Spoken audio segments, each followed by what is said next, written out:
So as Father Alberto, who was our moderator this morning, said, that it's organized by the two commissions, and that the experience of having the two commissions work together really is an interesting one for our topic of faiths in dialogue for overcoming the climate crisis and the example of COP26. Because it is interesting from the both angles, as he said, because as we know, integral ecology and dialogue are really tightly connected. And so in our realities this afternoon, we're going to look at the climate crisis and the response from the faith traditions.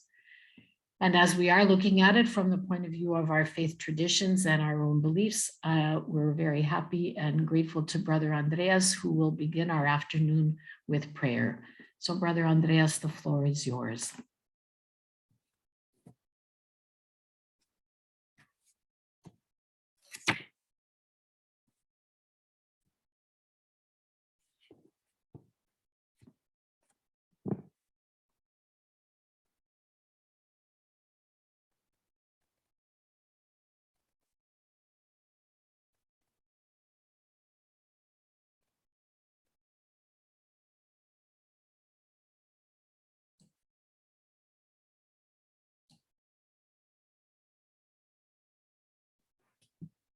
So Andreas, at the moment, I don't have any sound if there is meant to be. Just wanted to let you know.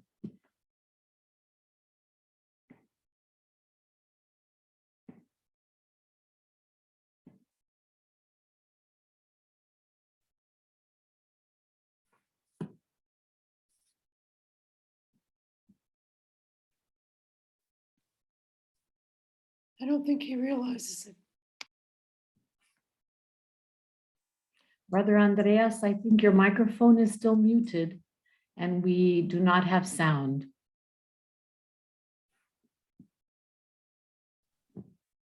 Now it's better. Thank you, yes. Sorry. No worries. A tree, symbol of life, bearer of fruit, provider of shade, protector of birds and their nests, and above all, producer of oxygen for all living beings.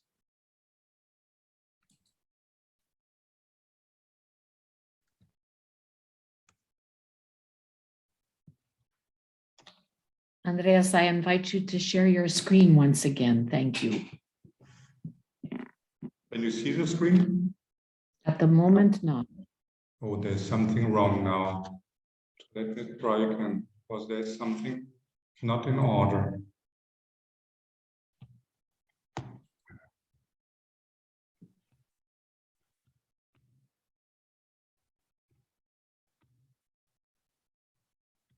It's coming now, I think. Okay.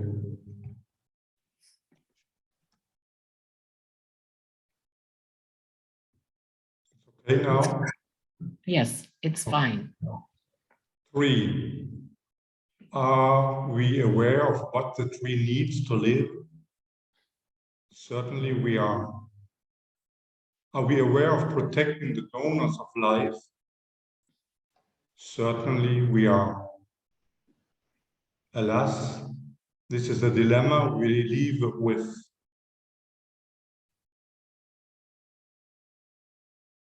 Protection. Yes, but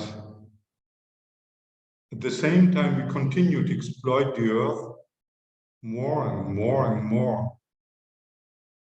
Our current lifestyle is based on this exploitation of the earth. A real dilemma.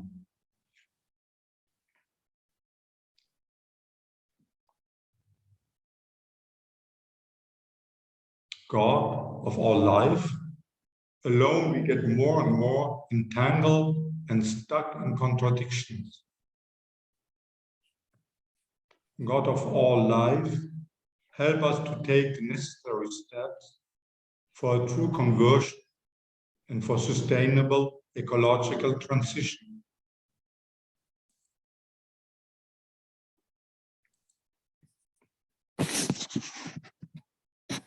God of all life, your treasure of life entrusted to us is in danger. The destruction continues. Exploitation, fire, drought,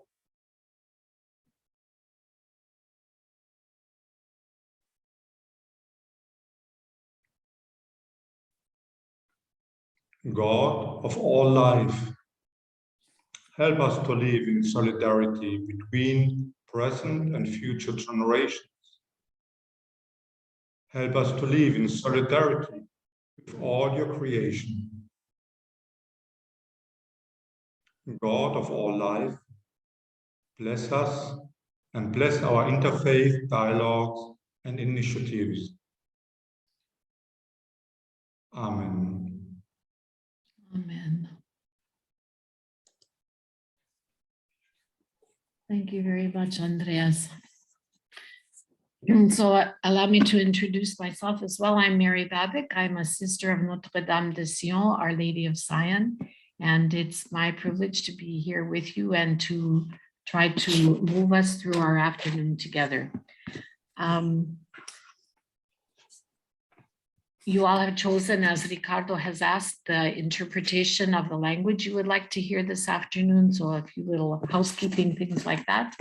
And also, I'll just check to make sure that whenever we are speaking, if we can speak a little bit more slowly so that the interpretation can happen in a smooth way for all of us. So welcome again to this afternoon and to this joint webinar. Its purpose is to raise awareness about the role of faith communities in responding to the climate crisis, to the cry of the earth, and of course, which includes the cry of those who are most affected, the poor. In this afternoon session, we will zero in on the response up to the climate crisis from faith communities. And the first presentation will elaborate on the Talanoa dialogues, which was introduced during the 23rd session of the United Nations Climate Change Conference, or COP23, already in 2017. And it was the first time that national governments would have been speaking with directly in an official kind of setting with non-party stakeholders.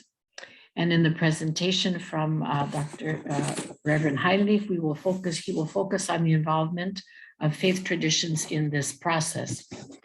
So without further ado, we can begin. So Reverend Heinrich is an ordained minister in the Church of Sweden, the Lutheran tradition. He has worked at the National Office of the Church of Sweden since the year 2000 and has been its officer in sustainable development. He's a member of the European Christian Environmental Network Steering Committee since 2005. And today, he is the Senior Advisor on Care for Creation, Sustainability, and Climate Justice, and the coordinator of the Working Group on Climate Change. He's been in the planning group of the Uppsala Interfaith Climate Summit since 2008, and in the working group that drafted the Church of Sweden Bishops' Conference letter on climate change, the Bishops' letter on climate change. He's been a delegate in the World Council of Churches delegation to the COPs of the United Nations Framework Convention on Climate Change since 2006, and he's been the head of the delegation in 2016. So his experience and his observations and insights are very deep and very widespread. And he will present to us, and we're very grateful for his presentation and presence with us this afternoon, on the Talanoa dialogue process. And in particular, he will elaborate on faith-based organizations and the climate crisis. So Reverend Heinrich, you're very, very welcome, and the floor is now yours. Thank you. Thank you so much for having me. I'm really honored to be with you today, and I attended the morning session, and it was a really impressive session to have. And of course, we missed the indigenous voice in that, but there are reasons for this, and there are reasons we really have to also highlight the situation of indigenous people in our faith communities as well. I think that is something that we will try to do. That's right. I am seconded by Church of Sweden to World Council of Churches, the WCC, the acronym we use.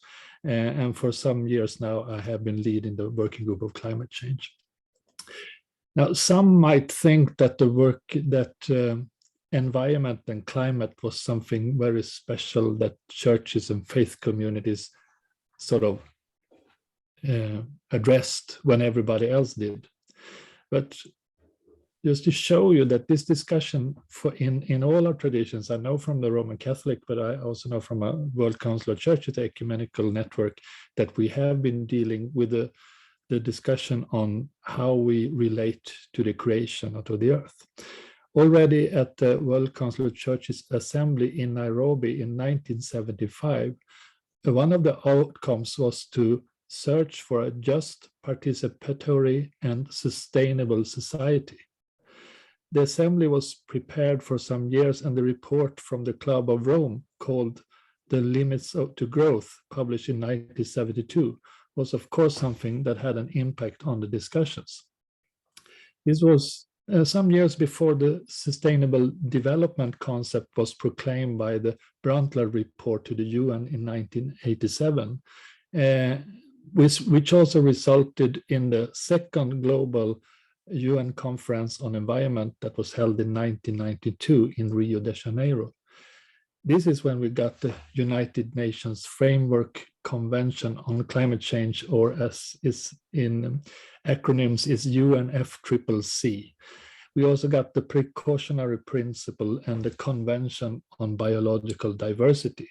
And so 92 was a very special year in history, and we still have to thank that what happened during those days in Rio de Janeiro, because both of these, both the Climate Convention and the Convention on Biological Diversity, is still very important. And even we didn't understand that, I think, in 1992, how important it is. This is just an example of how long the questions about ecological sustainability has been an important part of the international ecumenical agenda. The reason for this is that the relationship between humanity and the creation has always been at the core of our faith. It puts questions to us about the relationship between God and creation, how we share the gift of life in a fair and just way. But if we look back on the international discussions on climate and environment, and I would say more on environment than on climate, and go back to 1972, 50 years ago this year, for the first global UN meetings that was held in Stockholm. This is the time when science provided us with facts that said there are limits of growth and there are limits for our planet. That the Industrial Revolution do have a flip side on overuse of resources and emissions to water and air without any cleaning has showed that it will harm not only nature but also humans. It is very interesting to read the speech from the leader of India at that time, Indira Gandhi, because it is sadly to say many things that remains the same 50 years later. Just to add one quote of many relevant quotes that could be uttered today, she said, quote, "Pollution is not a technical problem. The fault lies not in science and technology as such, but in the sense of values of contemporary world which ignores the rights of others and is oblivious of the longer perspective," end of quote. It is hard to understand that these words was delivered 50 years ago. This could have actually been said today. And it's also scary that we haven't moved away from a world with a short-sighted planning of the future, and we are still ignoring people's rights to a clean and healthy environment.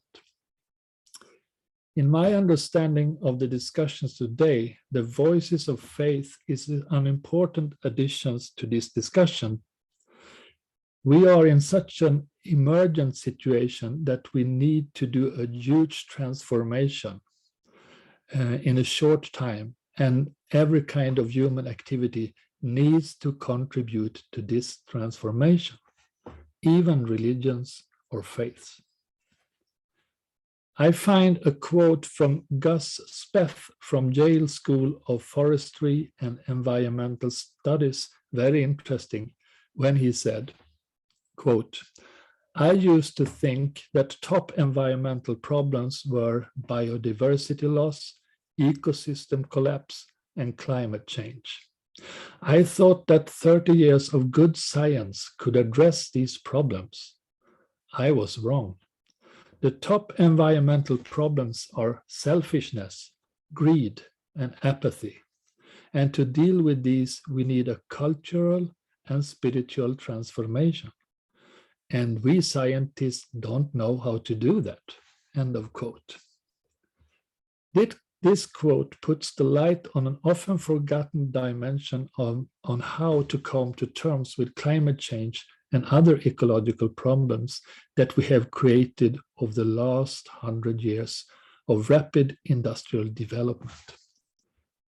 It also shines some light over the silence from faith communities over the years. Sometimes I think that we from different faith traditions, Christians and others, has been standing in the background and trying not to interfere with the global development that is causing serious disruptions in the global ecosystems. I think that we from at least my Christian tradition has been anxious to say anything about what is happening to the ecosystem and those are most affected and to address those who are causing it or more addressing to the root cause to this development. And I think that a professor from Yale said it clear. It is selfishness, greed, and apathy that is the root cause. All these are something that we as faith communities has been addressing for a long time, but too often only pointing to the individual and demand them to repent. But I have not seen so much of public discussion and debates originating from faith communities that points at the structures of our societies and economies that are built on selfishness and greed. And we should also address the apathy that we experience too much of, even if we sometimes tend to call it climate anxiety. I think that in every human society, there is a narrative of what we are doing and where we are heading. The questions on where we come from, what is our task to do here, and where do we want to go is crucial in every time. This has been the role for faiths over generations. My tradition gives me a creation story that tells me something about the relationship to the oikos, our home, or Mother Earth. I do also find a huge emphasizing on the importance of justice.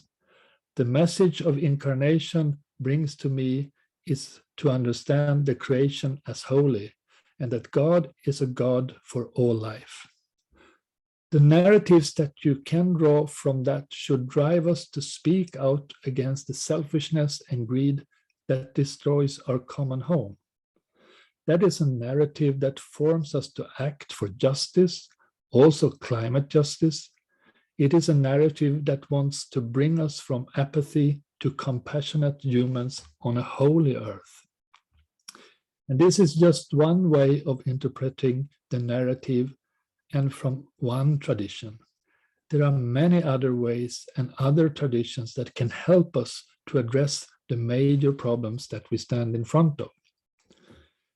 Especially today, when we have a horrifying war in Europe, where people are suffering and being killed at the same time as the long-time effects on environment and ecosystem are not possible to overview from the war and the conflict.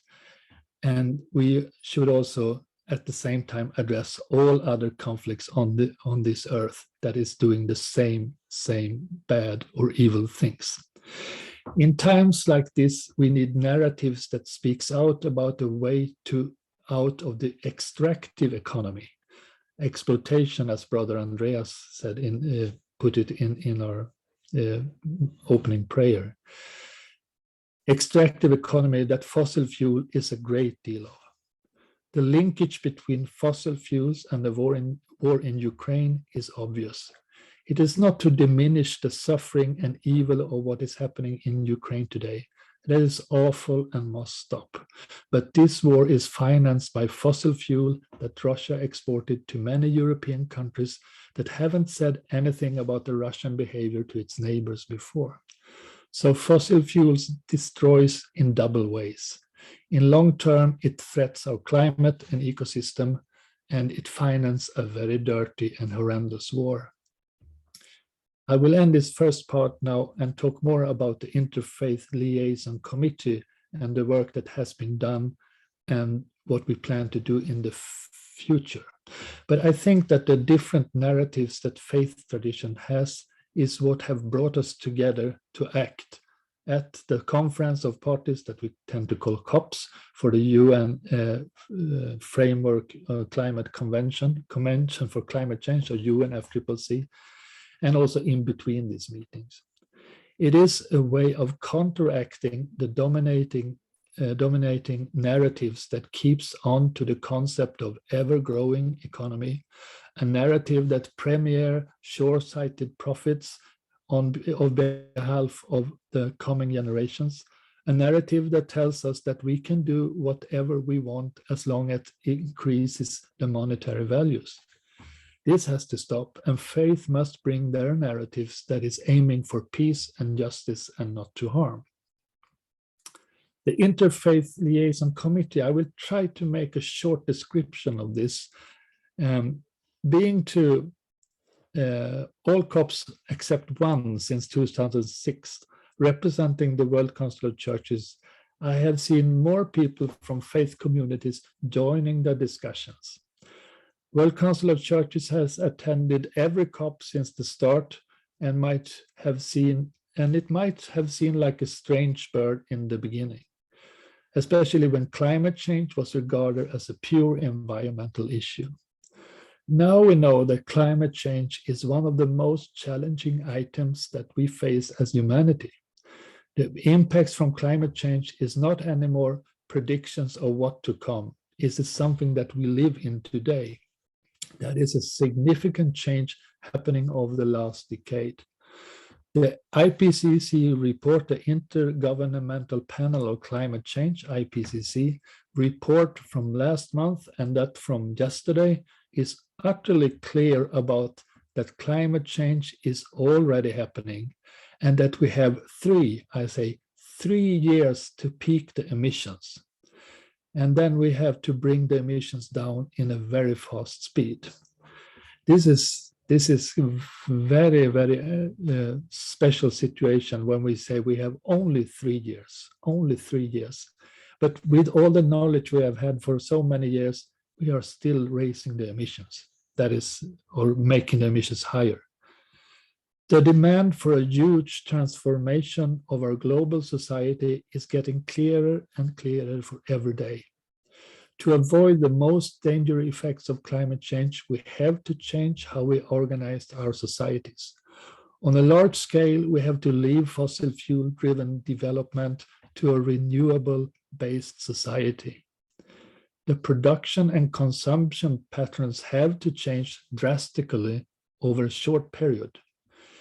Even if the knowledge has been around for some time, the slowness to act is huge and very annoying. We shouldn't need a war to speed up the exodus from the fossil fuel society, as we see happening in Europe today. But ironically, the Russian invasion has rushed the investment in green energy.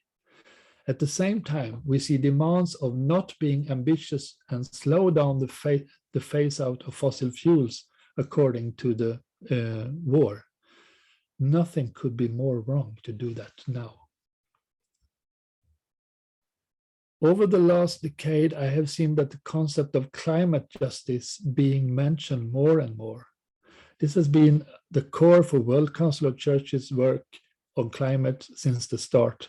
And I know that our friends in the Roman Catholic Church also have been very much active on the justice aspect of climate change as well. And we were very happy with the encyclical from the Pope in 2015 and how in the invitation to all faith to also be a part on the climate discussion. So that has been a real changer, I would say, in the ecumenical and the interfaith dialogue, the encyclica Laudato Si, that we are all very happy of. Today, many actors use the concept of climate justice. Even in the latest IPCC report, or the that one that came a month ago, we find the concept of justice. I haven't seen that before. In many faiths, justice is an important part of the narratives that the faith brings. This is an important role of what faith can bring to the climate talks. But climate justice also calls for a just transition. It means that the transformation to what is called a net zero emission future should not be on hitting the most vulnerable first and most. When it comes to climate change, it is those who are most vulnerable to the effects of climate change, but also those who are depending on the fossil fuel structure that must be included in the transition. That could be workers in fossil fuel industry or people who for their daily bread are relying on fossil fuel transportation or fossil energy. The transition to a non-fossil fuel society must be just and must incorporate the interest of the most vulnerable. There is an initiative called the Fossil Fuel Non-Proliferation Treaty that inspired by the Non-Proliferation Treaty on nuclear weapons. This is a way of addressing the fossil fuel industry, not only by asking financial institutions to stop invest in fossil fuel industry, but as a next step to formulate a treaty that should stop any new extraction of fossil fuels. I think that this is a way to implement climate justice. There is also a faith call on this non-proliferation treaty that has been signed by many faith leaders. And afterwards, I will put the website in the chat just for you to check on. The UNFCCC. Now to describe a bit more about what the faith-based organizations are doing at the climate conference at the UNFCCC. They gather once a year for a high-level meeting with all its member states and the members of the conference. It is called COPs, Conference of the Parties. This is the time for pushing the agenda forward to get members or nations to reach consensus over what to do and how to formalize those decisions. Decisions that is needed to be monitored and evaluated for next COP. These meetings are open to other stakeholders to attend and to listen and sometimes invited to speak. At the same time, this is a space for meeting and advocate for many different organizations and lobbyists. In the UN setting, the different constituencies can serve as a way of making the process more transparent and make the process more participatory. The 9 constituencies today to UNFCCC involves industry, environmental NGOs, youth, indigenous peoples, and some others. Faith is not one of those constituencies.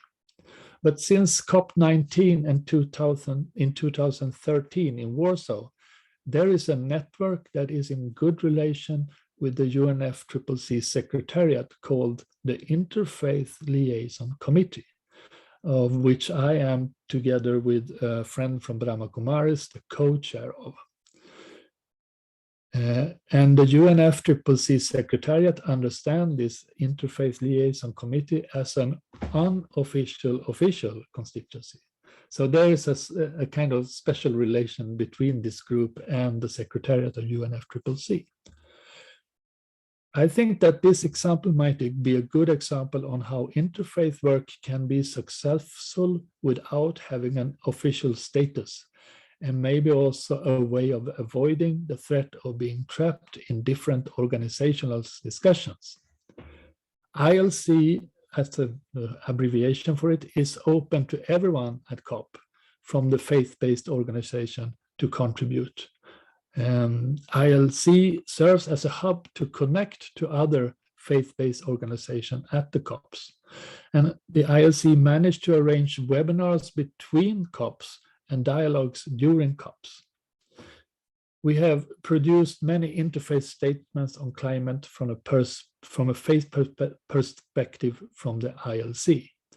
And I will also credit that friend Pariso, I met in Glasgow and invited him to also to be a part of the ILC meetings at the COPs. So that's a way of networking that I think is very important for us as faith communities. Just to mention what we did in Glasgow. In Glasgow, we held an open dialogue for people from faith-based organization at COP on the day that the COP started. We call that the Interfaith Paranoia dialogue. The concept of Paranoia dialogue that it is introduced from the Pacific when Fiji had the presidency of COP23. The Talanoa dialogue is based on the Pacific concept of Talanoa, storytelling that leads to consensus building and decision making. The process is designed to allow participants to share their stories in an open and inclusive environment, devoid of blame, and in the hopes of that others can learn and benefit from their ideas and experience. We used the 3 questions for our dialogues. Where are we now? Where do we want to go? And how do we get there? And for me, that sounds very much like liberation theology methods once upon a time to do the same kind of analysis. Around 150 persons from many faith traditions showed up for panels, group discussion, and a spiritual gathering in the Garnet Hill Synagogue in Glasgow. From this gathering and the group conversations, we made a call that was delivered to the UNFCCC Secretariat. So this call we went to deliver by hand in a meeting with the Secretariat and the Deputy Executive Secretary of UNFCCC. I will go through the call that was made from the Interfaith dialogue. It's also, you can also find it on the web, and I will put it in the chat afterwards, just to get a kind of sense of what the discussion was about in this Interfaith dialogue. In the beginning of the call, it says, as people of faith, we believe that we humans are called to take care for our neighbors and of the earth. We together envision a planet that secures good health, dignified livelihoods, and future for all living beings, including coming generations. Though we represent diverse faith traditions, we are united in calling upon the COP26 to act now on the climate emergency before it is too late. This is a way of addressing the global kinship that we share and also the understanding of the urgent situation we are in. The different groups then discuss different themes, and from that we extracted the call with many themes. So I will just go through them. Advocacy, we said about advocacy. As many of our sisters and brothers have been excluded from COP26 because of vaccine inequality and COVID-19 restrictions, those of us present bring the voices of the most impacted by climate change, the poor, future generations, and the earth herself. If the climate crisis is to be addressed, the different faith traditions must be included in climate negotiations. Faiths of all kinds can help to foster a sense of understanding an earth community of all creatures. We call on COP26 to include faith group as a constituency in the climate talks. We invite people of faith to advocate by example and highlight different ways of living with a small ecological footprint. I think that is rather powerful that people of different faiths come together to bring the voices of people from many different traditions from all over the world. And that is something that is rather special for faith communities, I would say. On resilience and empowerment, and all these headlines are also in the discussion at COPs as well. So it's not just taken out of the blue, it's very much relating to the content of the COP. On resilience and empowerment, it said, climate change demands the end of unsustainable lifestyles. People of faith can contribute to the solution by reclaiming traditions that promote a more sustainable future. We invite people of faith to create time and spaces for meditation, prayer, and silence for people to gain the perspective of working for the whole of the natural world of which humanity is one part. to create programs for empowerment of people, mentally, physically, and materially at all levels to respond to the urgency of present times.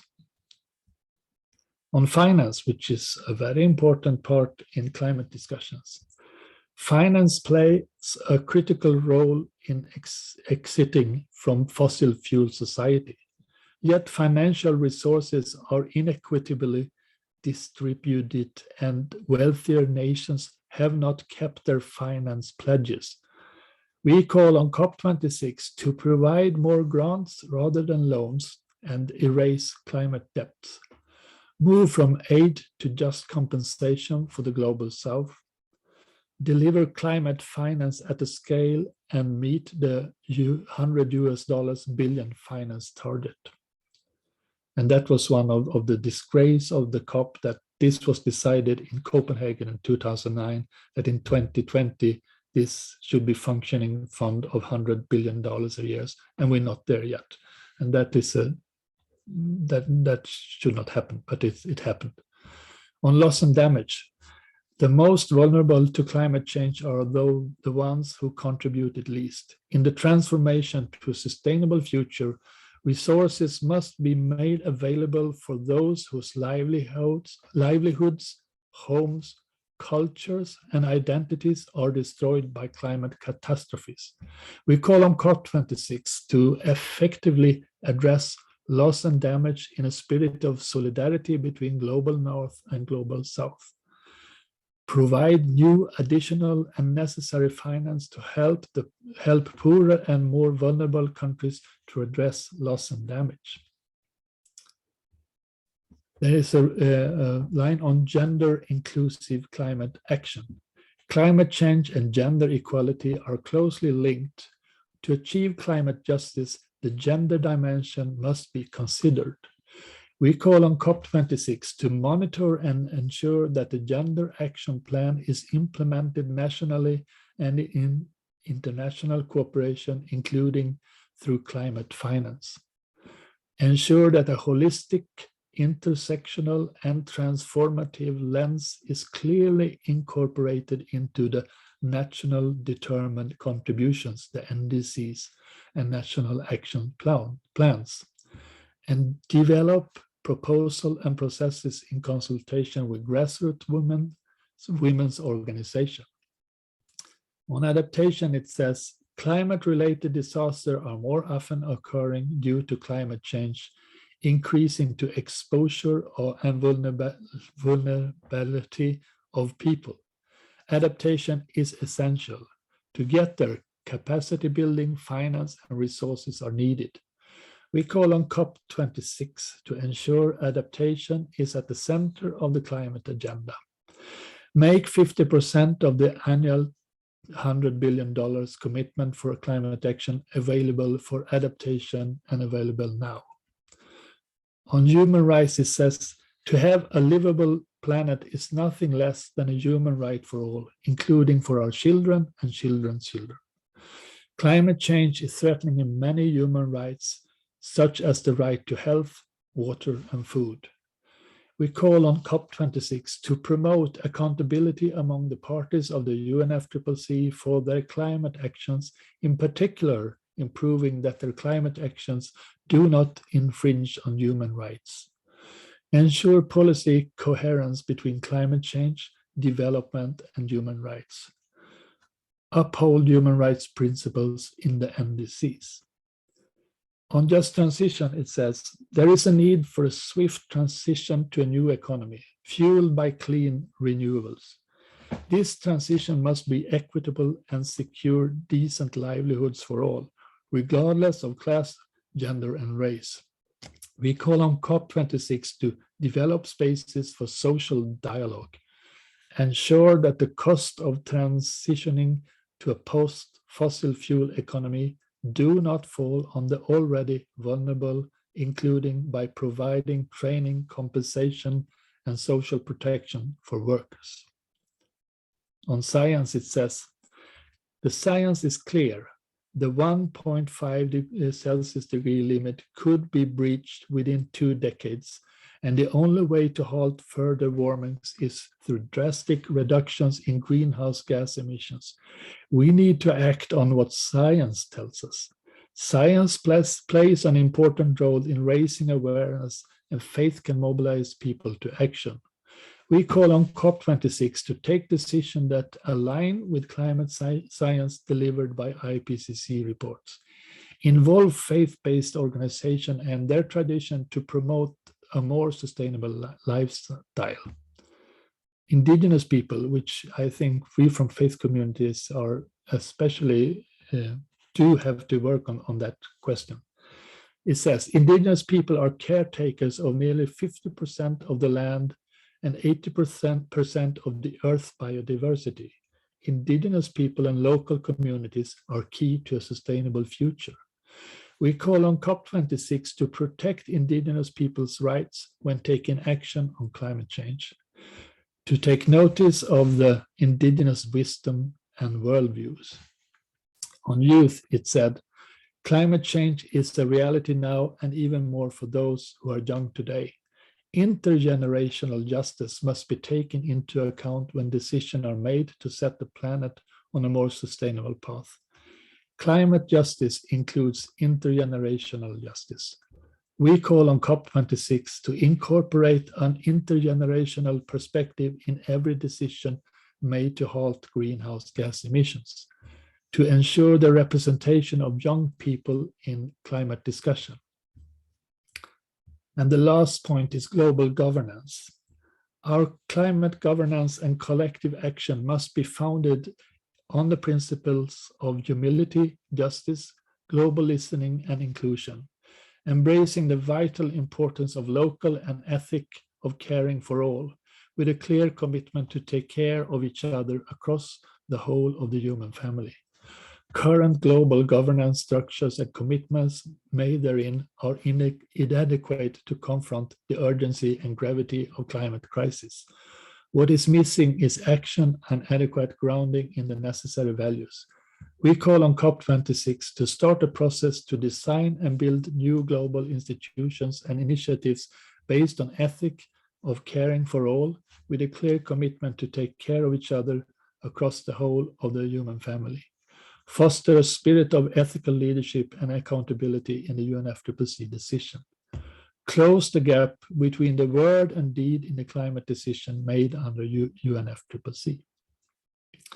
This call covered many aspects of the climate discussion on topics like youth, Indigenous people, adaptation, and you heard it all.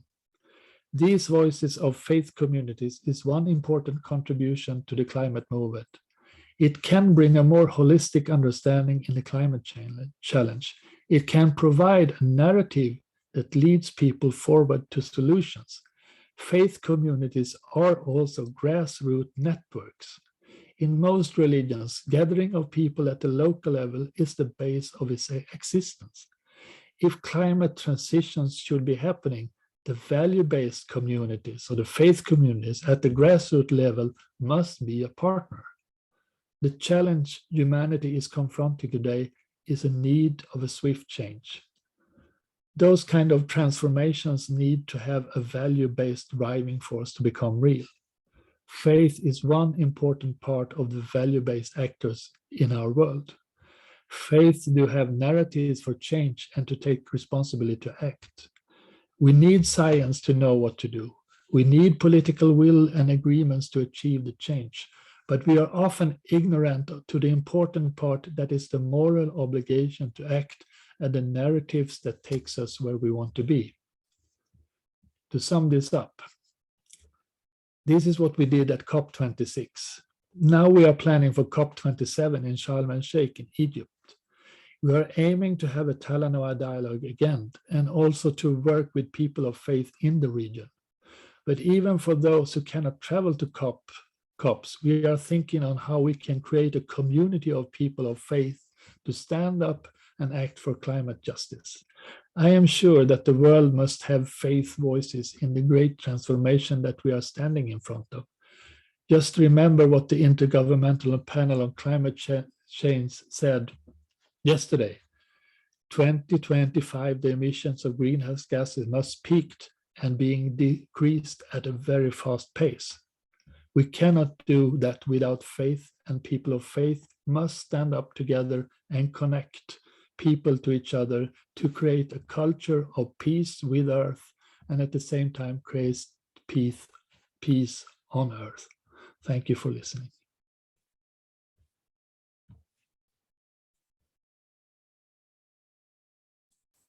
Thank you very much. Very, very much indeed. I'm just wondering if perhaps we could use the reminder that we need to take time for meditation, silence, and reflection to perhaps just even right now take 30 seconds or a minute to just receive what we have heard, and perhaps during this time to write down any questions you might have or observations that you might be willing to share in the chat. But first, to just really receive in that silence and quiet some thoughts or some reactions of our own selves to what we have just heard. So we'll begin that quiet time just right now for a few moments.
So perhaps I could invite you now, if any of you, I see the questions are beginning to come, but not to be shy to put them in the chat. We can share them together. There was so much to think about in what we heard. So Reverend Heining, I would just begin and let you know among the first questions that among the faith communities that participated in the Talanoa dialogues, was it easy to build consensus, would you say? Or were there stumbling blocks? If you could speak to us about that, please. Yes, thank you. Thank you. A very good question. Actually, there was no real stumbling blocks, I would say. It was very easy this time, but I think that has very much to do with that there is an interfaith, there was already an Interfaith Glasgow network there. And there was an Interfaith Scotland, and we involved them in our planning. And see, we had 2 years because of COVID, that we had 2 years of planning. And for many Zoom meetings, we learned to know each other, and we were sort of very comfortable when we came to the Talanoa dialogue, the physical Talanoa dialogue in the synagogue. So to me, that was I was very surprised how easy it was. And also for me as a Christian, I think it's because Christians have been very dominating on the scene, and we have our hierarchies and so on, and we know who is a leader and so on. And that's not the case with other religions. But I think we were very sort of openness in this meeting, not sort of looking who is higher ranked than the other. It was more people representing different faiths. And to be in a synagogue, I think that was really a step forward, to actually have the chief rabbi started up the discussion and started with addressing all of us at the dialogue. And then, of course, I think the most important part are as always, when you break into small groups and you sit and chat with each other, and you listen to each other, and you learn a lot. You learn how much you have in common. So yeah, I would say that this was, to me, surprisingly easy. I don't see that it will go as easy for the Sharm el-Sheikh of different reasons. We don't have an interfaith network in Sharm el-Sheikh, or there are some connections to Egypt, and I know there are in your networks as well. But now we have to bring them together to sort of do the concept again. But I'm hopeful that we can do it, and also to think of that the COP28 will be in the Emirates, and we try to keep them together in the preparations, because that is also another kind of Muslim environment that we have to be in. So the answer to the question, no, I'm surprised. It was easy. It was more easy than I thought it should have been. But also the thing is, people that commit to go there, of course, they are open enough to have this discussion and really want to do something together. And just one other thing I want to add, that there was a demonstration on the streets on the Saturday in the midst of the COP. And for the first time, there was a special block for faith communities. And that was truly interfaith. And it was about 50,000 people in that part of, or something like that. There were a huge block of people with different faith symbols on the streets. And I think that was very, I was so happy to see it happening. So thank you. Also from the chat, just a comment that it's more than true, of course, that the core of the climate crisis is selfishness and greed and apathy. And so all the more our gratitude to you for the overview. And a question around, or again, a comment about how simple it is really, this process of dialogue, that there are 3 questions, perhaps you could mention what they are, and how the outreach of such a thing can appear very, very simple. So if you could give us, and I think you began a little bit your own witness of how you personally lived that dialogue and how you practically experienced it. And I think that you've done that, but is there anything you'd like to add coming from that question that could illuminate our understanding of what happened in that dialogue? For me personally, as organizer of the event, I have to jump into a digital group. So we were people from Australia and Spain and US in this call. So I had to, even if it was a physical meeting, I had to stand behind a screen in this also. But that was also good to have this discussion. So for my personal side, I think that was a way of also understanding. We must also understand that in coming times we have to be hybrid. We cannot just go some people to one place and then we think it's so nice to be there together. We also have to bring in voices, especially this time when, many people couldn't travel because of, even if the UK government said we should do everything, we should have vaccine out and so on. But the fact was that it was so complicated for many to come. So we couldn't bring people from Asia or from Africa because there were too many obstacles to get them there, even if it was sort of, you could do it, but it and also the risk to be there for 10 more days if you catch COVID. So it for being there as a people of faith, I think that was something at least I tried to underline many times. We have to bring the voices that we are not here on behalf of our own. We are here of all the people that are not that cannot travel, that are sort of are not admitted to come. So I think that is something that was also kind of personal learning of this. But also, I think that interfaith relationship is also something that you built by meeting rather often, not just once a year. So this Interfaith Liaison Committee, we have a steering group that is meeting more or less every second week. So we are planning for a webinar on the 11th of May. And that is also a way of understanding and listening to each other and understand that we have different kind of structures in our faith traditions.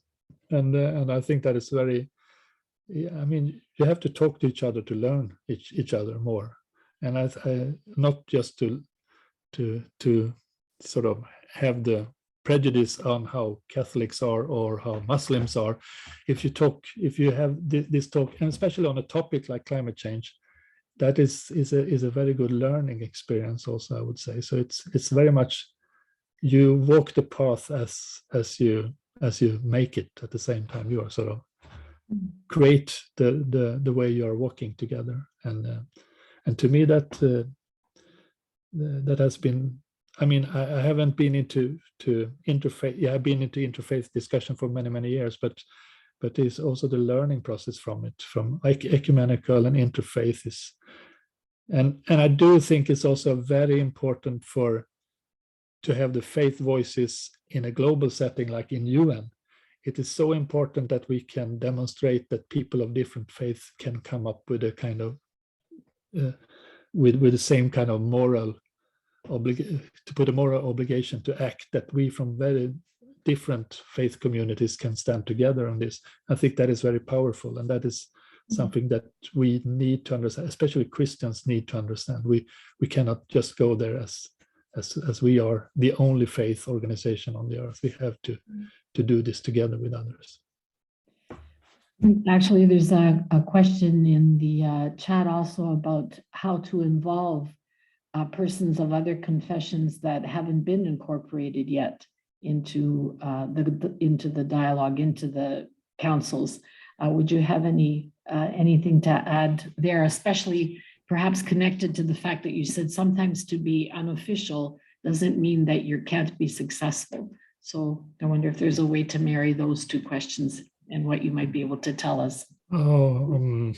See what I can do. I think that there are of course there are different levels. There are international, there are regional, there are local levels, but I think that they are interconnected in some way. Also, what you do on a local level is also something that gives credibility to the global level, and at the same time, when global levels are doing something, it also gives some credibility to a local action.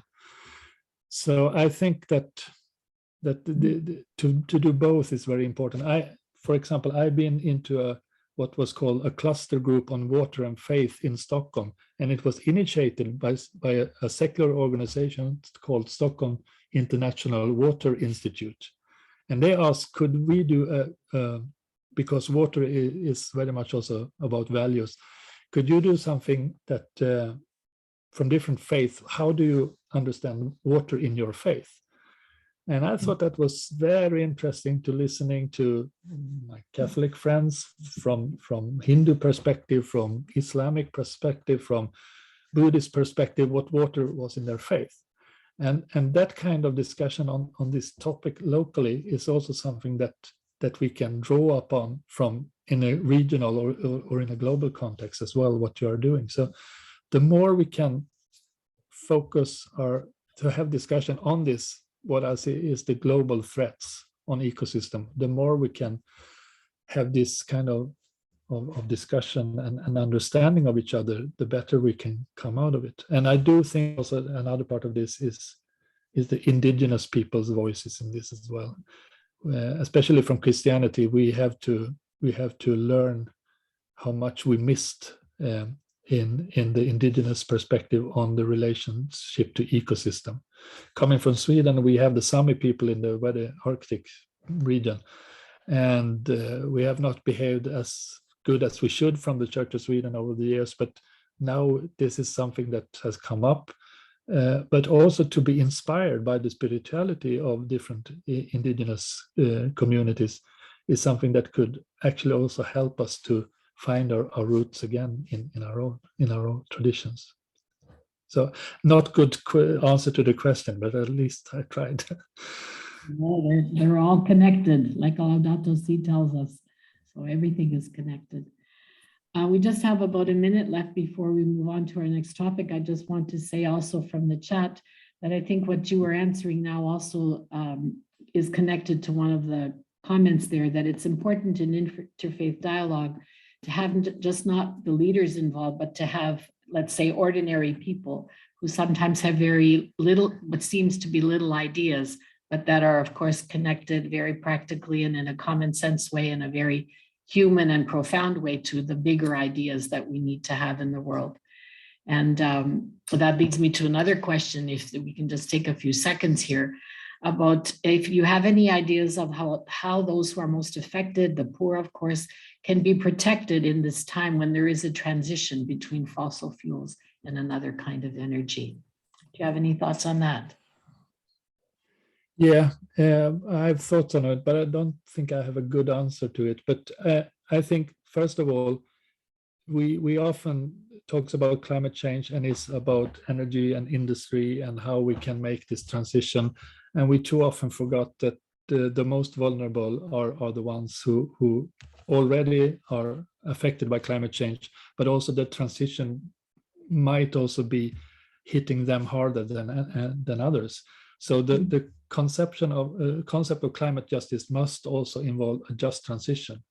And for example, talking to Polish coal miners to say that we need to close all the coal mines, and I think that is very frustrating for them, because it's their livelihood. So you're just going to make me unemployed. So of course they are are protecting their livelihoods and say we need the coal. It's not that problematic, but I think.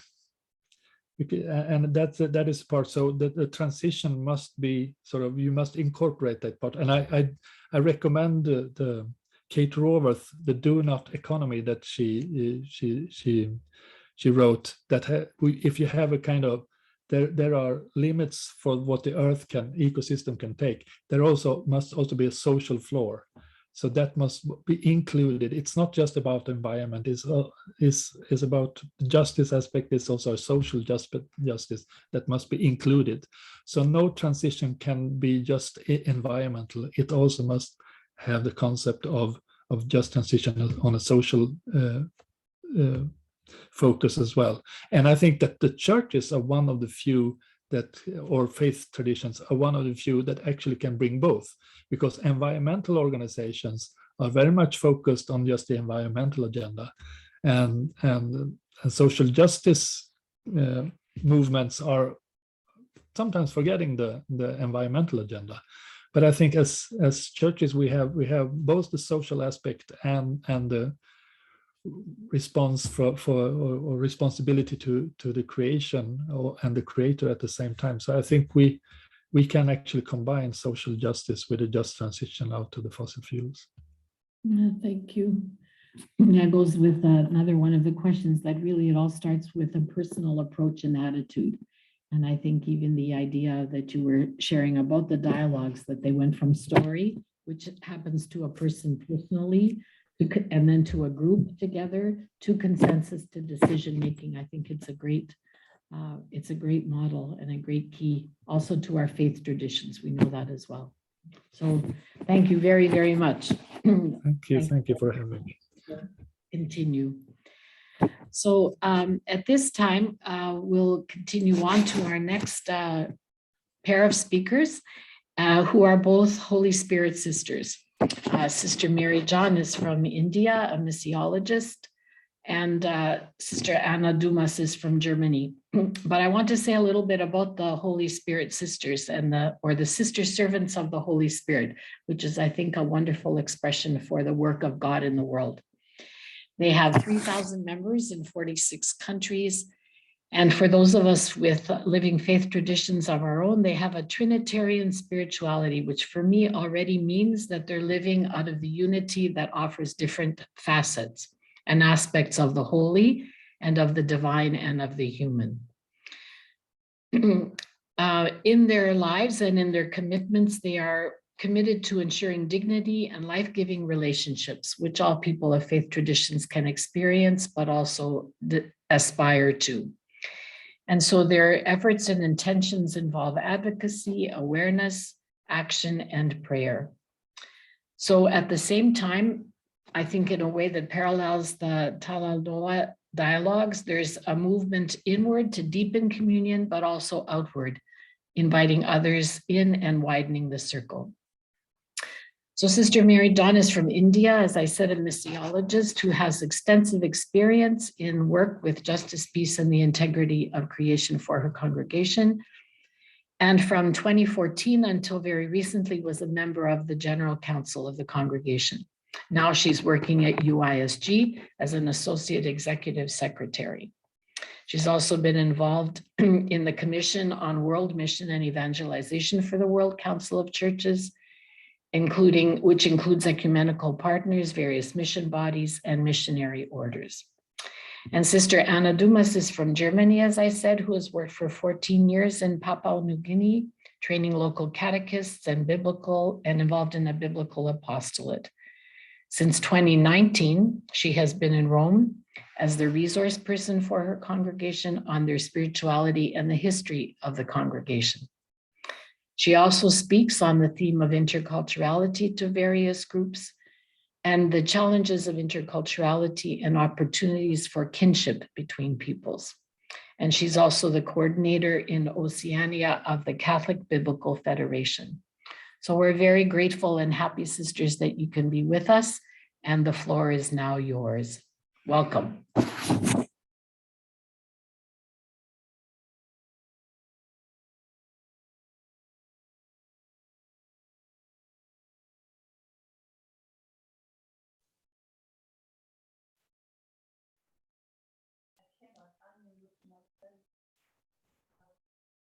The host has unmuted you, no?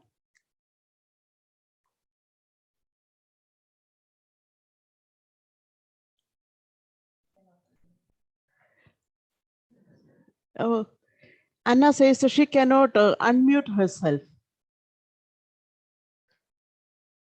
Anna, come here then.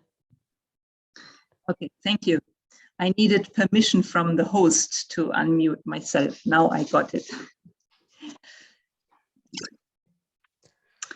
So, in the charismatic order of the church, religious life represents the charism of prophecy. And as we religious congregations claim this role in the context of the climate crisis, we need to reflect on what it really and concretely means. And secondly, how can we talk about our prophetic charism in a secular and non-churchy language as we engage in and with civil society? This morning, we said that the prophetic voice evokes our common humanity. And this is exactly the point I would like to elaborate on here. In my quest for an answer about how to describe the prophetic role of religious life in other than theological language, I chanced upon Victor Turner's concept of liminality.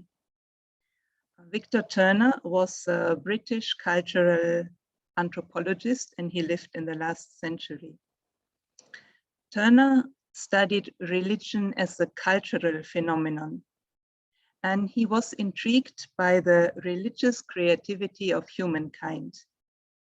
He especially looked at the so-called rites of passage. Every group and every society has developed rituals that accompany a change of state or a change of social position. For instance, there are initiation rites that mark the passage from childhood to adulthood, or there are wedding rituals to mark the transition from bachelor to married life, or burial rites from this life to the afterlife. Or on the religious plane, we have a baptism, profession of religious vows, or also a mission sending as a rite of passage. As diverse as these rituals are, according to Turner, all these rites of passage are marked by 3 stages. The first stage is separation, the second, liminality, and the third, reincorporation. I will briefly explain them. Separation means that in symbolic actions, the person is set apart from the rest of the group. For instance, they get special clothes to wear, a wedding veil, a baptism dress, or they are taken to a separate place in isolation. That can be in the forest, it can be a confirmation camp, or a novitiate. All this signifies the detachment of their past and previous status. And now the liminal period. Limen comes from that's the Latin word for threshold or border. So in the liminal period, the ritual subject, Victor Turner calls them the passengers, is in an ambiguous state. He or she passes through a cultural realm that is unlike anything else in normal life. He or she is stripped of the known and familiar and exposed to, for example, tests. The passengers must endure pain, or they must prove their courage. They are considered to be in another world that exists at the margins of this world. And then the next step is reincorporation. That means the passage is consummated and the passengers re-enter society with new rights and obligations.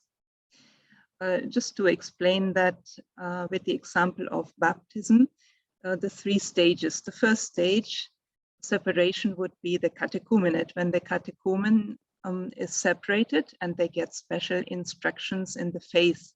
Usually they get a companion to accompany them and instruct them. Then the liminal stage, that would be the act of baptism itself, when the person is pushed underwater. That was the original baptism. You are really pushed underwater, symbolizing death. You are no longer a person in this world, in this society, but you are born again. And in the third phase, reincorporation, this is symbolized by a new dress, that you wear a white dress and you have new rights and obligations as a full Christian. Or in religious life, we also know this initiation. The novitiate is the liminal period where the person receives a special dress, the religious habit, and a new name. And with the profession of the vows, the person enters a new state and status within the religious community. What I'm interested in the context of our topic is the second, the liminal stage, because this is the decisive stage in the rite of passage. And in religious language, this liminal stage would be the realm of prophecy and mysticism. Victor Turner calls those who go through the liminal phase the threshold people. I said limen in Latin means also threshold. They are set apart and taken out of ordinary life and society. They are no longer in their old state, nor have they already reached their new status. They are betwixt and between the customs and conventions. They are out of normality and are people in the limbo. In many cultures, liminality is represented as a death-like stage, as being in the womb, as invisibility, bisexuality, or also the wilderness. The threshold people are considered close to the untamed forces of nature. In the rites of passage, the passengers are often stripped of everything. They wear no clothes, or the clothes are unlike other clothing ordinarily worn in society. They are to have no status, no property, or other accessories that indicate their rank or role. Thus, all passengers are equal, with no identity of their own. They are reduced to ashes. Their ego is deconstructed in order to be fashioned anew and endowed with new powers.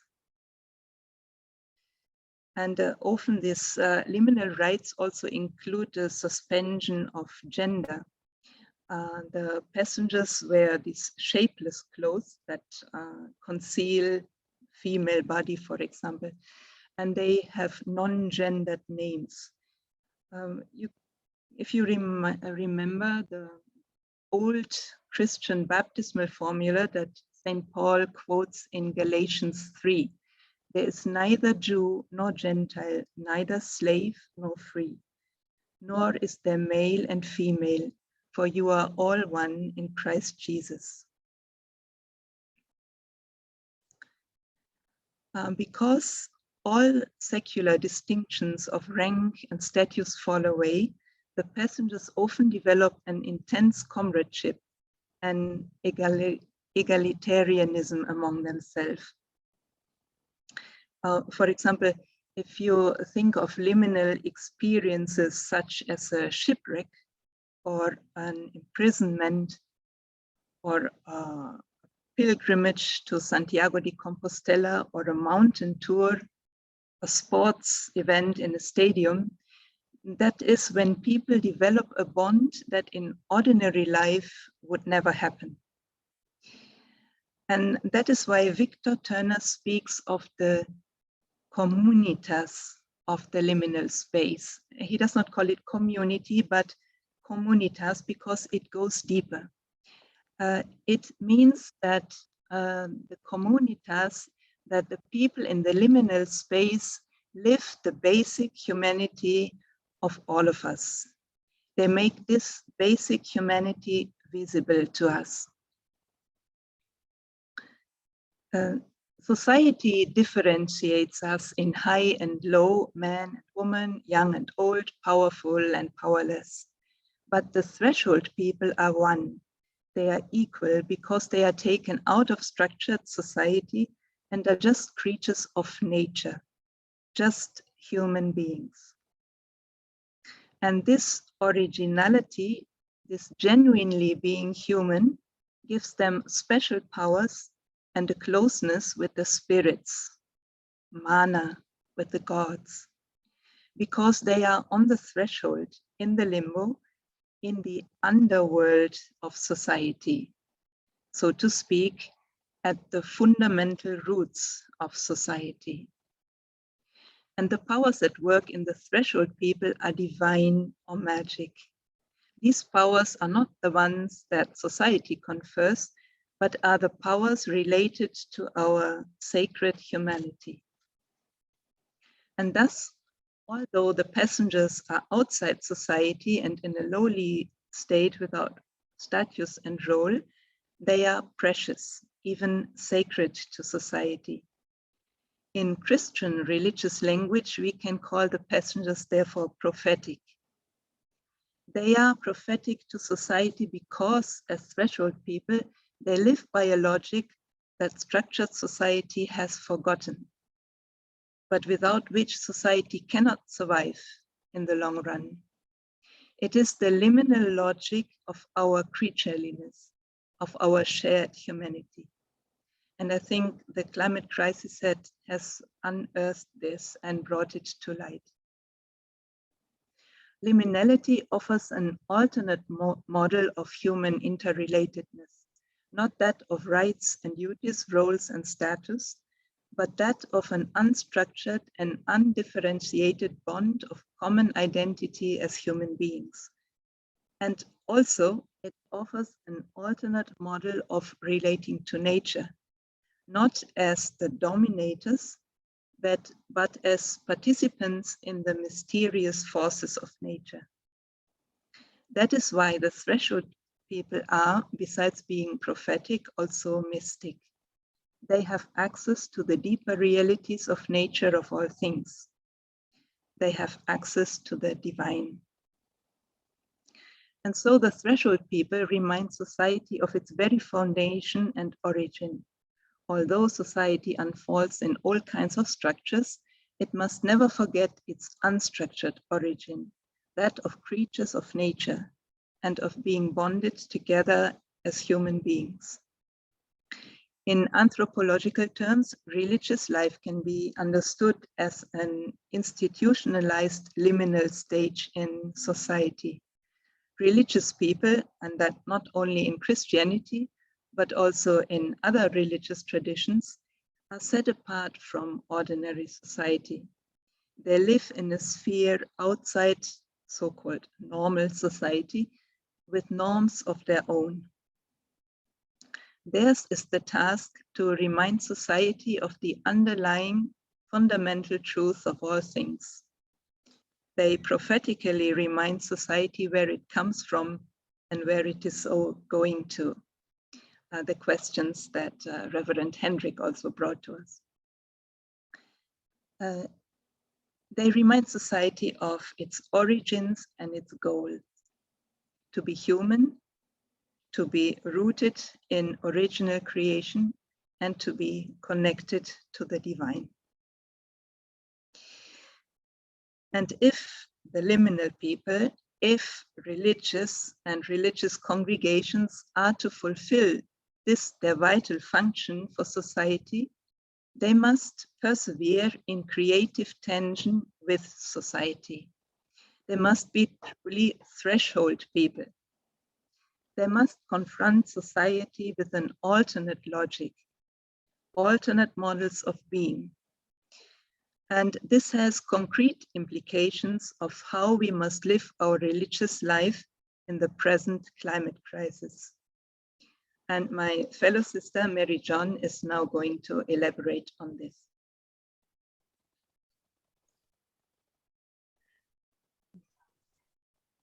Good evening, friends. So I'll be looking at with you how religious congregations or religious life itself can be catalysts in liminal space for tackling the climate crisis. Catalyst refers to a substance that causes change, reaction, or transformation. And liminal refers to the transitional or initial stage of a process or occupying a position at the threshold. Sister Anna already explained to us the theoretical part of that. Now, religious life is not a majority choice. It will always be a minority, and that is a good thing. In spite of the fact that we lament about decreasing numbers, if large numbers of people were to join religious life, it would not have been a positive sign. It is not the mainstream trend. But at the same time, it should be effective enough to cause change, to make a positive contribution. So change and transformation always come from a minority, not from a mass. And that is where religious congregations operate from a liminal space. A liminal space in society in terms of numbers, in terms of its inner composition, structure, and way of life. And the catalytic value consists in the conscious decision to remain liminal for the sake of making a difference for the better. The biblical imagery of salt and light go well with the concept of catalyst. Salt and light are certainly agents of transformation. A spark is enough to fan into a flame. So it is not by large numbers, but by the quality it evokes in society and in the church that religious congregations work as catalysts. My contention is that religious life, when lived authentically and consecutively, and religious congregations with their diverse spiritualities and charisms play a prophetic role in facing climate crisis. Now, what is said of religious congregations may very well be applied to any organization or group that lives in fidelity and creativity.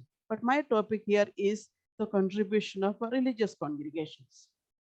So this change and transformation can be wrought through attitudes or values and activities and functions. catalyst in attitudes and values. When we talk about climate crisis or ecological issues, we need to go beyond merely planting trees or sorting out waste. How can religious congregations, by the very nature of their existence, by their lifestyle and functions, combat climate crisis? Now, one of the things that causes climate crisis comes from the inordinate desire to consume, to purchase, and to own. Pope Francis in Laudato Si says, purchasing is always a moral act and not an economic act.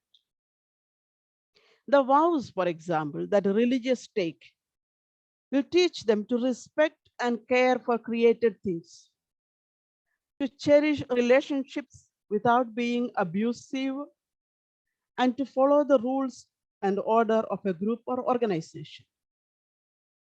The vows are the highest expressions of our faith in God and opportunities to turn to God, to live in solidarity with the 80% of the people who suffer want, to live in solidarity with people who feel alone and in solitude, and to take a preferential option for the poor. Religious are primarily God seekers, and they must also invest in respectful and non-manipulative relationships. Religious congregations are ordered in such a way that they have the potential to free their members to live more selflessly. They have the collective resources to take risks, to venture into something new, and to be countercultural. Detachment, inner freedom, and serviceability are important attitudes in religious life as well as in caring for our common home. If we look at the monastic tradition, we see they have the tradition of cultivating land, living and working closely with nature, running farms, and caring for the earth. One of the things that Laudato Si proposes is to cultivate interest in art, music, contemplation, poetry, and in growing admiration for nature. Monasteries have played a vital role in developing these gifts. Monasteries and religious houses in general used to be and still continue to be centers of prayer, learning, music, art, writing, contemplation, and contact with nature. And this is not all unique only to the Catholic monastic tradition. In India, we have also what's called the ashramas. They are also places of simple lifestyle, hospitality, open door policy, and practicing non-violence. And these ashramas have also attracted many people to contemplation of nature and love of peace and harmony. Nature helps us to be true, humble, sensitive, open, and transparent. And in this case, the Franciscan, Carmelite, and contemplative charisms have special significance today. The spirituality of enough or less is more, as Laudato Si puts it. A spirituality of sufficiency or enough is another way of being prophetic and countercultural to the trend of consumerism. Less is more attitude frees one's heart to wonder and gratitude and guards it from the danger of amassing, hoarding, and selfishness. Selflessness is one of the core values of this choice of life and runs counter to the conventional wisdom of celebrating the self. The misuse of creation begins when we see nothing else but ourselves and our needs, says Laudato Si. It is not easy when we consider ourselves autonomous exclude God or replace God with our own ego, and think that our subjective feelings can define what is right and what is wrong. And then we end up harming society and our environment. That is a quotation from Laudato Si, paragraph 224. Okay, catalysts in actions, in activities in our functions. Religious congregations represent a wide variety of charisms, and women religious in particular have access to the strata of society that others do not have. A large platform of action is open before them. Health, education, social service, empowerment of women, care and protection of the vulnerable, of children, people on the streets, orphans, the lonely and the elderly, the mentally and physically challenged persons, and victims of human trafficking, to mention a few. The experience of vulnerability is a common human predicament, but religious congregations set aside their lives and orientate their mission to serve those at the margins. And religious congregations, because they run many institutions, are in a privileged position for educating, healing, and forming individual and social consciences. Another vital aspect of religious life is also of religious congregations is community life. The structure and organization of a religious order is very much centered around the community. And we live in an era where the individual and his or her needs are at the center. Community life, by its very nature, puts the religious in a liminal space. The idea of the common good is one of the pillars of the social teachings of the church. And community life helps us to promote this idea of the common good. International, intercultural community life is an eloquent message to a world that is divided along racial, cultural, and political lines, that it is possible to live and work together. It witnesses to the unity and universality of the kingdom of God. In that case, community life serves as a catalyst for change. And the use of resources, it must be admitted that religious, when put together, have religious congregations possess a lot of resources, both material and personnel. Through ethical investments and repurposing the available materials, and by looking around and being open to see and to learn from others, religious can make influential contributions. Religious congregations are powerhouses in that they are not only blessed with necessary resources, but also with the determination to use them for the betterment of the human race. Some religious congregations in some parts of the world have given away some of their properties as nature reserves. Organizations like the OISD promote networking and communion among religious congregations and provide productive platforms for concerted action on behalf of climate change, peace building, and formation of the human person.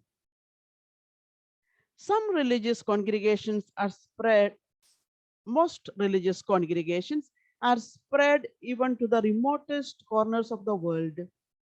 And as they go to places where others would rather not go, they also live with people in closer proximity and hold greater potential for change and transformation, even in small, hidden away local communities. The female congregations in particular have a natural propensity to see what is needed in a place, an instinctive sense of what could be done. and how something could be done.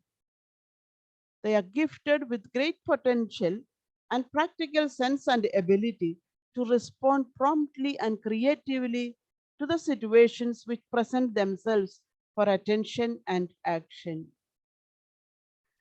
Now, all this what I said may sound idealistic and bit of a fantasy, but my point is, that if religious life lived authentically and consistently, but my point is that I would even go to the extent that even if religious congregations fail and have failed indeed in some cases, their significance as agent of change cannot be ignored. The prophetic role, however, does not happen automatically. It needs regular evaluation and on our decisions and choices. And religious congregations are ordered in such a way that facilitates the living out of the prophetic role. And it is there, I agree also with the speaker, Reverend Henrik, and all the speakers in the morning. So the role of faith organizations in general and religious congregations in particular in combating the challenges that climate crisis pose before us. Thank you.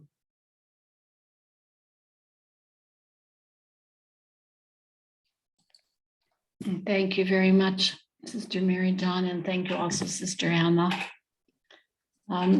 So again, if we could just take a few moments to receive what we have heard and perhaps formulate a question or something we would like to ask Sister Anna or Sister Mary John to comment on from their presentations to us.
So again, I just invite anyone who might have a question, you can put it in the chat. In the meantime, I think Priska, I think I noticed that there was a symbol there that your hand might have been raised, or you had a question.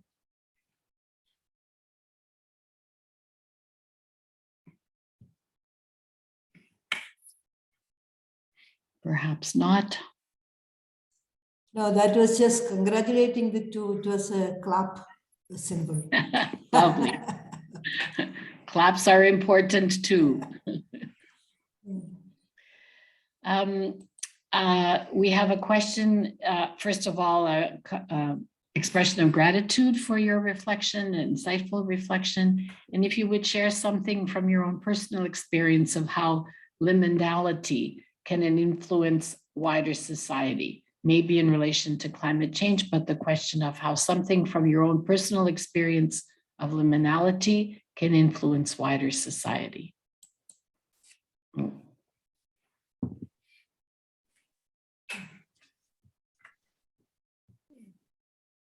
Actually, what we talked about, religious congregations are also, for me, personal example, I am as a member of the religious congregation, it's also my personal personal experience, to be different, to be countercultural, not just for the sake of, but at the same time, to be able to contribute in a positive way to consume less, to buy less, to use less, to be content, and to all these things. They are not just religious congregations in general, but for the members of the religious congregations. So I feel they are practical and workable at a personal level. Thank you, Sister Mary John. Sister Anna, were you wanting to add anything? Yeah, before in the past, our religious vows were a lot about personal discipline. Taking the example of the vow of poverty, it was about disciplining our desire for consumption of things or having things. And I think also the present experience of the crisis of our creation has made us reinterpret our vows. It is not about just a personal practice to limit my desires and to grow in personal holiness, but it is really an imperative in the face of all of creation. It is not about me and God. It is about our world.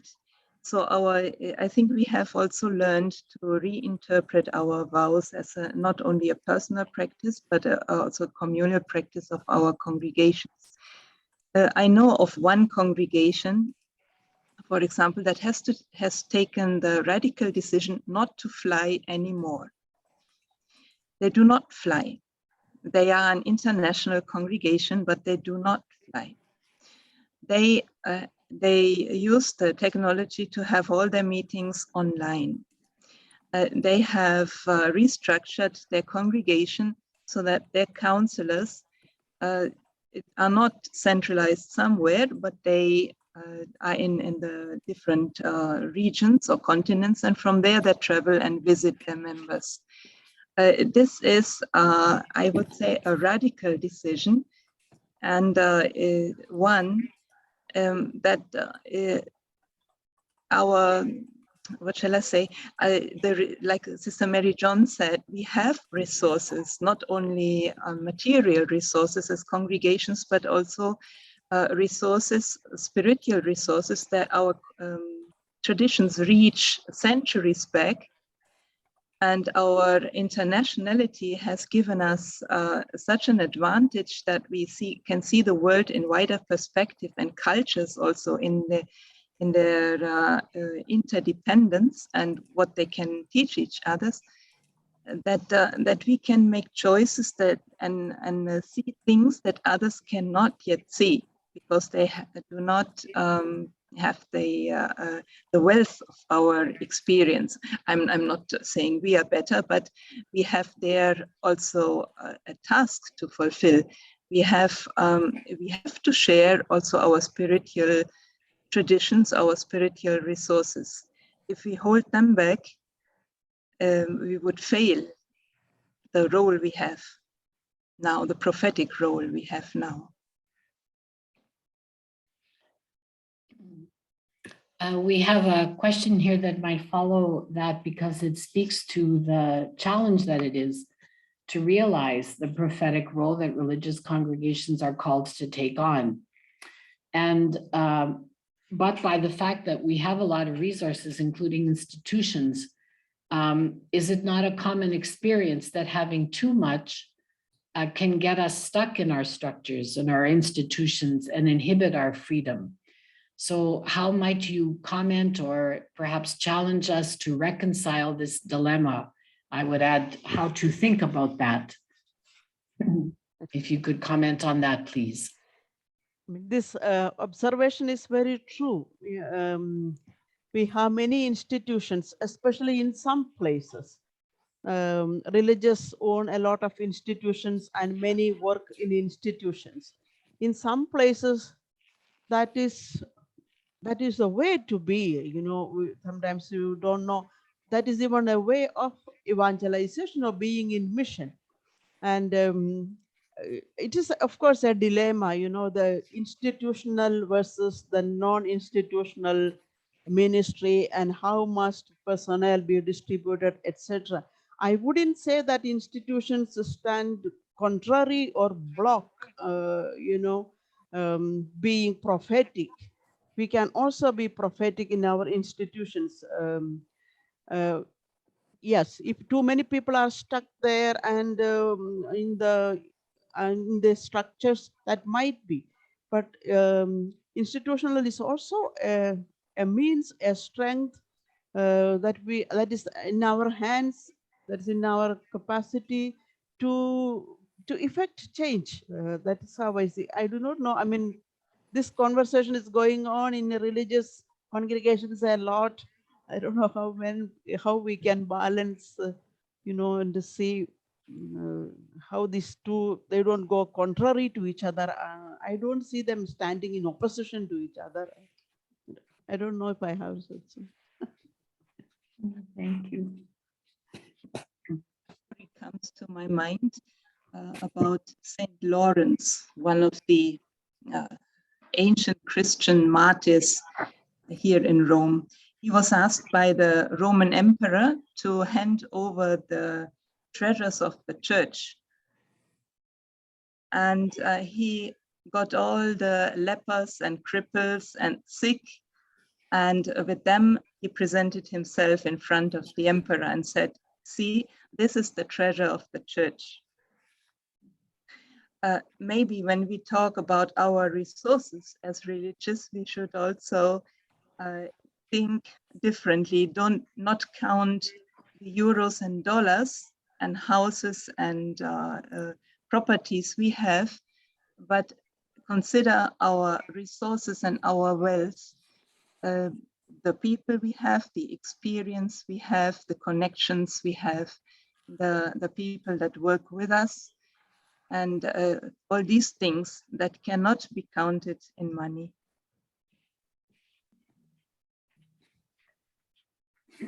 Sisters, would you see that there's a connection then between all of this and how religious congregations can help society to relate to those lepers and those who are sick and those who do not have, who are affected most by the policies of governments and other actors around climate change and what is happening to the earth?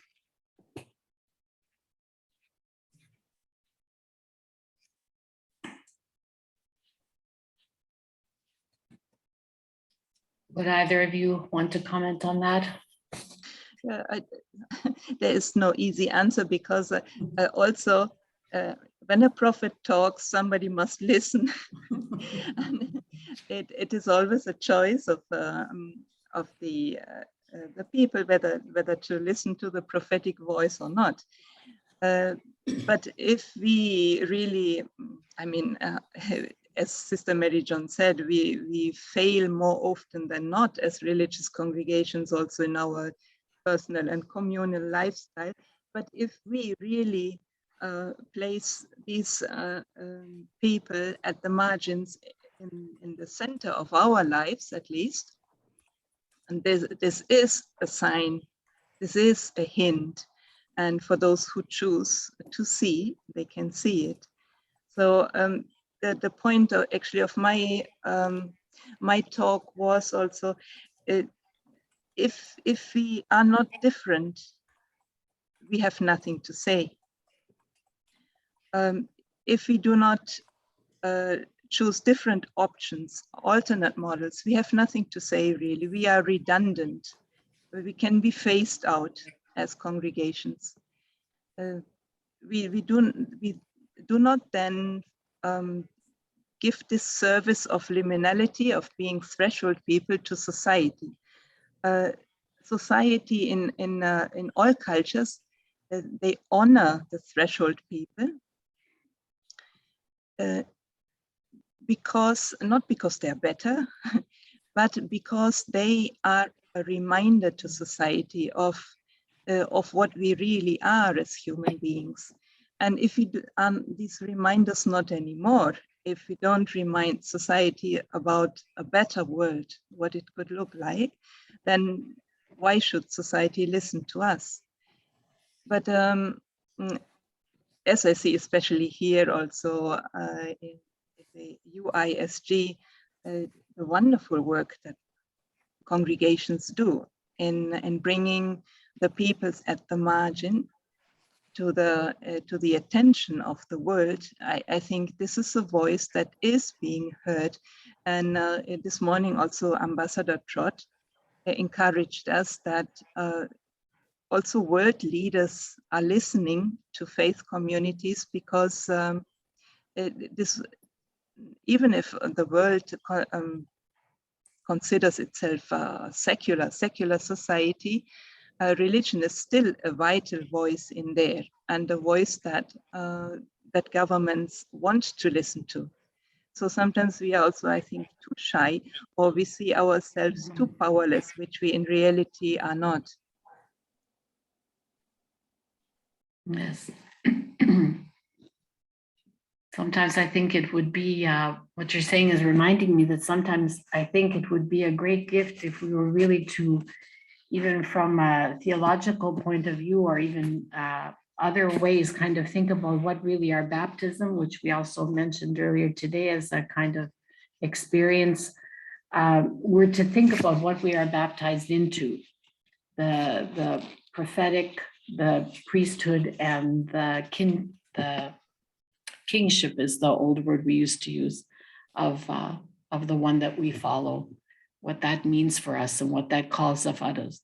You can't be too shy in the midst of that. And perhaps the most humble thing we can do sometimes is to accept the power that we're given, the abilities and the gifts that we're given. And perhaps religious congregations as groups might need to look at that as well. There's another comment here in the chat before we start perhaps to wind down a little bit, that the prophetic dimension has lots to do with the changes of structures, which many congregations are involved in at the moment. Would you have any comment on that, or anything you'd like to add to that observation, or a challenge to make to congregations who are in the midst of looking of changes in their structures? Yes, if you take the example of my congregation, for example, we have just finished our general chapter, and already in the previous chapter, 2 chapters, we are talking about structural changes. We need to change our structures. Okay, then it was brought down to the next chapter saying partly fulfilled, partly not fulfilled. Then in this last chapter again, we have taken it up. So again, we are asking whether it should be a resolution or a recommendation. Because if it's a resolution, we are accountable, we have to report back in the next chapter. So we settled for keep it as a recommendation. I mean, I'm saying this only to say how difficult it is sometimes to work with the structures, to change structures. Also considering, I can only speak for my congregation, but the diversity that is there from place to place, from country to country, the different realities that we live, it is really, you have to see where it can be done, and how it can be done. So we have to really constantly discern and observe and see. I think there's no one fit for all kind of answer for this. I feel with the structures, we found it now the 3rd chapter, we still are carrying on, we carry forward. Of course, we do something, but not really at a deep level, This is. Yes. Thank you.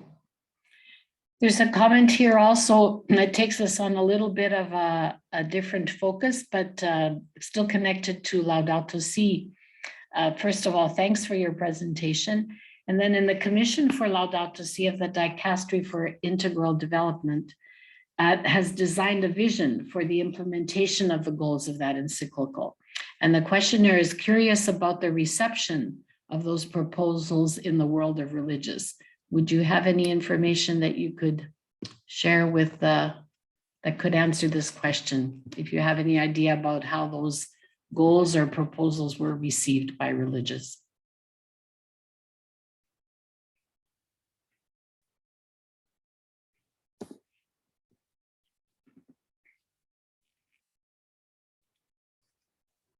I wouldn't have a very precise, accurate answer for that, but I know one of our sisters, Sister Greta, who is our mission secretary, she is one of the proponents of this Laudato Si action plan and was sending out to different religious congregations and collecting their responses, getting them on board, you know, and really very actively involved in that. But she is not right now. That much only I know. We as a congregation also, many of us joined that link and things like that.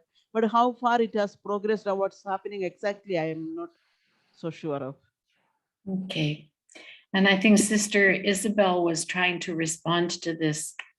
Sister Isabel, would you like to speak to it? In the chat, she writes, I am in the platform of the Laudato Si and responsible within her congregation.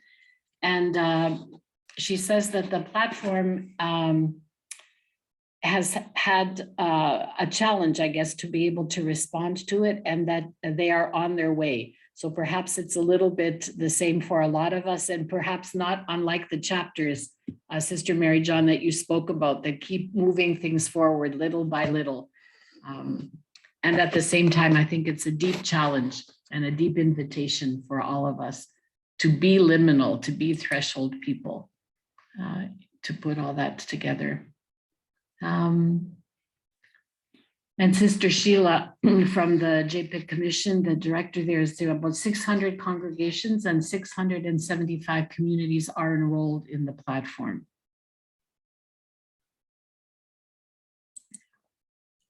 All right. I don't know if I'm missing any comments. There was one question on how do you energize the prophetic That's right. Voice, no? Yes. As religious congregations, how do we energize? Where do we get the energy? Like from our faith, from our life together, from the realities that we encounter, from prayer, from God. I don't know. From encountering one another.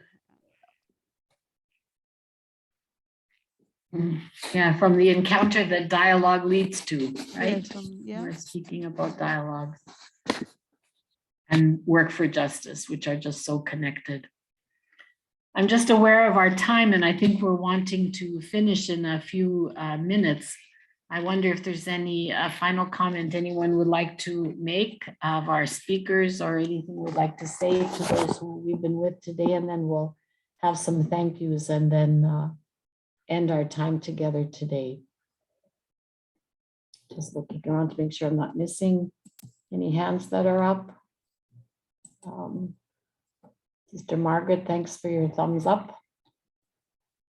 It's a good sign. All right, well, I think it's been a very, very, very rich day to move from the observations of someone who is looking at this from the point of view of a very multilateral approach to the world and to the issues that challenge the world and creation and all of its people. I think to the idea of a kind of dialogue and a kind of listening, and how the issues that most affect those that we work with and those who are poor in the world also influence ourselves, the importance of quiet, of reflection, of knowing nature, of being in nature, of being involved with the people who are living on the land. And I think in knowing all the different moments of our lives when we are separated out from society or from those around us, when we're in a kind of space of what comes next in terms of what can be a threshold moment, but also in what can be a reincorporation. And I think in the person, again, of the divine whom we follow, who wants to be with humanity and who is with humanity, a kind of reincorporation of being made whole, of being embodied. And so I think the day has been very, very rich in its inspiration to us, but also in its challenge and invitation to us to continue on. So I just, as we're closing here, would like to just thank everyone who's been involved in helping us to have our day today. Those who had the initial idea, the members of the Commission for Justice, Peace, and the Integrity of Creation, the Joint Commissions, and the Interreligious Dialogue, for the ideas of Father Peter and also Brother Andreas for our day today, those who prepared prayer, the Communications Office of UISG who prepared the flyers for us, certainly to our speakers, to Ambassador Trott, and in her spirit to Joanna Vapijana, who was not able to be with us physically, but we felt her spirit and her concerns with us today, and we carry them forward. To Reverend Henrik for being with us, and to Sister Zana and Sister Mary John. And of course, I think the people of the world who have been with us today, and in a particular way, those who are living violence and war and injustice wherever they are. So thank you all very, very much. And I think to help us in dialogue, we have had the great gift of interpreters today who have done a wonderful job. So I want to thank them as well. And those who are in the Office of Care and Safeguarding who helped us, and all the technical people who were able to be behind the scenes, Ricardo and his team, and also to you, Father Alberto, for your moderation this morning and opening up our day in such a wonderful way. So I think we'll open up the microphones for a few moments now so we can say goodbye to each other, but otherwise just a huge thank you to each one and to all those people in your religious communities who help us to live our lives and those around us who inspire us each day. So thank you very much for being in dialogue and for being connected. Thank you, everyone. Thank you so everybody. much. Thank you So, very much. bye. Bye-bye. Thank you so much. Yeah. It has been very enriching.